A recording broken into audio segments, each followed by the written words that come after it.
مجھے اس کے اوپر باعث فخر ہے کہ میرے والد کا تعلق ایک غریب کسان کے گھرانے سے تھا. میرے دادا مرحوم جو تھے وہ ایک غریب خاندان میں پیدا ہوئے تھے اور انہوں نے ادھار پہ کاروبار شروع کیا, محنت مزدوری کی. پاکستان بھی ضروری ہے, کرپشن ہوتی ہے, پیسے کھائے جاتے ہیں.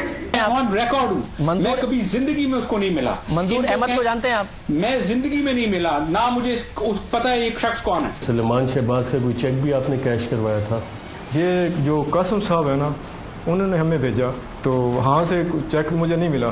یہ قاسم صاحب نے مجھے چیک دیا کہ جاؤ اکاؤنٹ کیش کرواؤ. جو کرواتا ہے وہ قاسم صاحب مجھے سے کرواتا رہا. قاسم قیوم نے دیا تھا چیک, اور یہ سلیمان شہباز کا چیک. جی جی. اگر میرے بچوں نے خدا نہ خاصا بیکاز آف مائی پوزیشن آدھے دہلے کی کرپشن جو ٹھیکے اپنا ثابت کر دیں تو آئی ول ریزائن. وہ شریف فیلڈ جاؤ, وہاں پہ 2 ملین یا 3 ملین یا اتنی پیمنٹ ہے, وہ وہاں پہ کاؤنٹ کرو, ٹھیک ہے نا. کبھی گارڈز وغیرہ سے پوچھا یہ کس کا دفتر ہے؟ نہیں, گارڈ وہ قاسم سے ہم نے پوچھا تھا, قاسم نے خود بتایا تھا. کیا بتایا تھا؟ قاسم نے کہا کہ یار یہ میاں صاحب کے دفتر. میں نے کہا کون میاں صاحب؟ ٹھیک ہے. میں نے کہا وہاں بھی اتنی تو وہ پولیس والے کھڑے ہوتے ہیں, اتنا وہ گارڈ ہے. تو اس نے کہا کہ وہ تمہیں نہیں پتا وہ کس کا دفتر ہے. میں نے کہا نہیں, وہ کہتا وہ سلمان شہباز شریف کا دفتر ہے. ٹھیک ہے. اگر ایک دھیلے کی کرپشن مل گئی, اگر میں اس دنیا سے چلا گیا تو میری قبر سے میری مردہ نکال کر کمبے پہ کھڑے کر دے گا. میری قبر کو نکال پر پول پہ لٹکا دیجیے گا. میری لاش نکال کر وہ آپ کھمبے پہ لٹکا دیں. 7 ارب کا ریفرنس شہباز شریف کے خلاف ہے. ایک 7 ارب کا ٹی ٹی کا منی لانڈرنگ کا کیس ہے جو نیب کا ہے, احتساب کا. 25 ارب کی فردر فیک بے نامی اکاؤنٹس کے اندر منی لانڈرنگ کی انہوں نے. وہ رمضان شوگر مل اور عربیہ کا جو ایف آئی آر ہے ایف آئی اے کی, یہ تو میں نے صرف 2 کی کر دی. دہلے کی تو کی نہیں انہوں نے, دہلا تو کبھی کرتے نہیں تھے, ان کا بڑا ہائی اسٹینڈرڈ تھا. ہاں یہ ٹھیک ہے, یہ پریکٹسز تھیں بزنس میں کہ آپ اپنے اسٹاف کے لوگوں کے نام پہ اکاؤنٹس کھولتے تھے, وہ کھلے ہیں, کوئی شک نہیں ہے. یہ وہ ان کے بزنس ٹرانزیکشنز ہیں جن کے ساتھ کوئی ایسوسیٹڈ پروسیڈ آف کرائم نہیں. اس کے اندر 55 والیومز ہیں جس کے اندر 25,000 صفحات ہیں. سارے کا سارا ڈاکومنٹری ایویڈنس ہے, بینکنگ ریکارڈز ہے, ایس سی سی پی کے ریکارڈز ہیں, ایف بی آر کا ریکارڈ ہے, 177 فیک ریمیٹنسز کا جو ٹیٹیاں ہیں ان کا ریکارڈ ہے. اور اس کے لیے لفظ جو ریفرنس میں اور انویسٹیگیشن رپورٹ میں استعمال ہوا ہے وہ organised money laundering network کا استعمال ہوا ہے. تو یہ بڑا ہی سالڈ ریفرنس ہے. ایف آئی اے نے اپنے حتمی چالان میں عدالت کو یہ بھی بتایا ہے کہ شریف گروپ کے 14 میں سے صرف 11 ملازمین نے تحقیقات میں تعاون کیا ہے, جبکہ سلیمان شہباز کا چپراسی ملک مسعود احمد دبئی فرار ہے. غلام شبیر جو کہ شریف گروپ کا سٹور کیپر تھا وہ انڈر گراؤنڈ ہو چکا ہے, اور گلزار احمد خان کا انتقال ہو چکا ہے. مرحوم گلزار احمد خان کے صاحبزادے شکیل احمد نے ایف آئی اے کو اپنا تفصیلی بیان ریکارڈ کروایا. شکیل احمد کے بقول وہ ایف اے پاس ہے اور ایک میرج ہال میں ویٹر کی نوکری کر رہا ہے. 25,000 روپے ماہانہ تنخواہ حاصل کرنے والے شکیل احمد کا کہنا تھا کہ جنوری 2011 میں بطور ہیلپر رمضان شوگر مل میں 6,500 روپے پر ملازمت شروع کی. اس کے والد گلزار احمد خان رمضان شوگر مل میں بطور چپراسی 20 سال ملازمت کرتے رہے ہیں اور 2014 میں ریٹائر ہو گئے.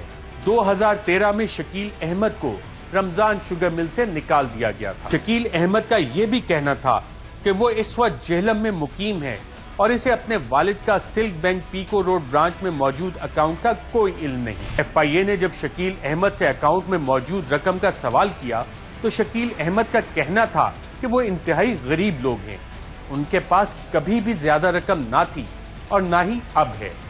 شکیل احمد کا یہ بھی کہنا تھا کہ وہ آج بھی کرائے کے مکان میں رہائش پذیر ہے اور ان کی کوئی پراپرٹی نہیں. ایف آئی اے کی جانب سے جب گلزار احمد کے بینک اکاؤنٹ سے ان کی وفات کے بعد 25 مارچ 2015 کو 40,48,000 کی رقم کی ٹرانزیکشن کو دیکھا گیا تو اس کا کہنا تھا کہ کروڑوں کی ٹرانزیکشنز والا یہ اکاؤنٹ اس کے والد کا ہے ہی نہیں اور نہ ہی ان کے پاس اتنی رقم تھی.